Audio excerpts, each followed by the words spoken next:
My Lord Mayor, distinguished guests, ladies and gentlemen, and my dear friend Alan Lee. My name is Chris Smith, and I've been fortunate to be the Tolkien editor for the past 25 years.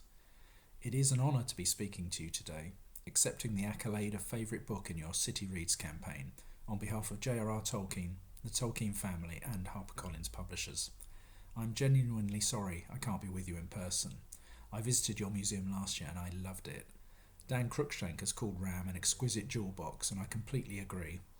It holds a collection of treasure to please even Smaug the dragon. Unfortunately for you, this means he would probably also like to pay it a visit. From one treasure to another, I would like to express heartfelt thanks to the people of Exeter for choosing The Lord of the Rings. This recognition is not just testament to the enduring love and passion that readers around the world continue to have for Tolkien's masterpiece. It's also a sign that the people of Exeter are the most discerning of readers. It's especially fitting you have chosen it this year, for 2024 is the 70th anniversary since the book was first published.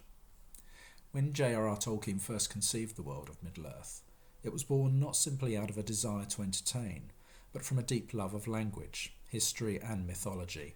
He meticulously crafted an entire universe filled with rich languages, complex histories, and multifaceted characters. His world-building wasn't merely a backdrop for a story, it was a living, breathing entity that explored timeless themes: good versus evil, hope against despair, friendship, sacrifice, and the resilience of the human spirit.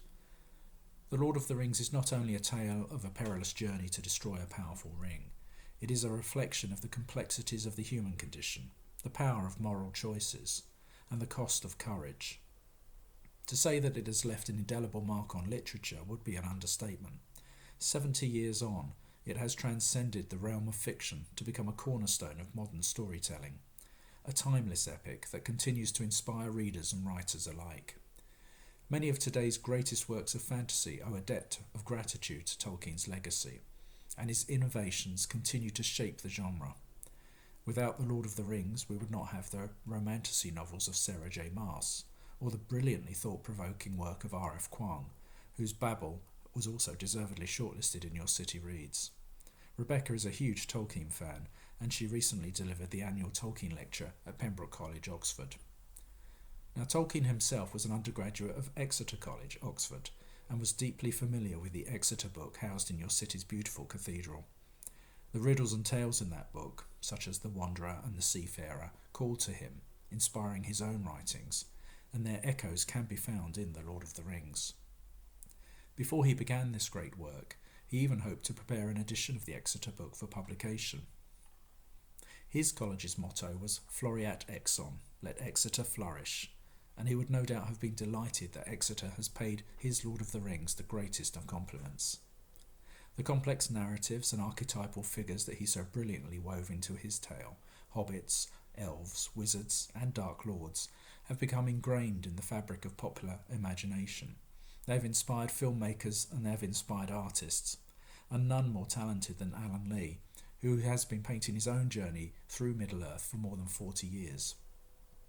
Originally commissioned to produce the first ever illustrated edition of Lord of the Rings in 1992, Alan has succeeded like no other artist in capturing the richness, the beauty, the very spirit of Tolkien's Middle-earth.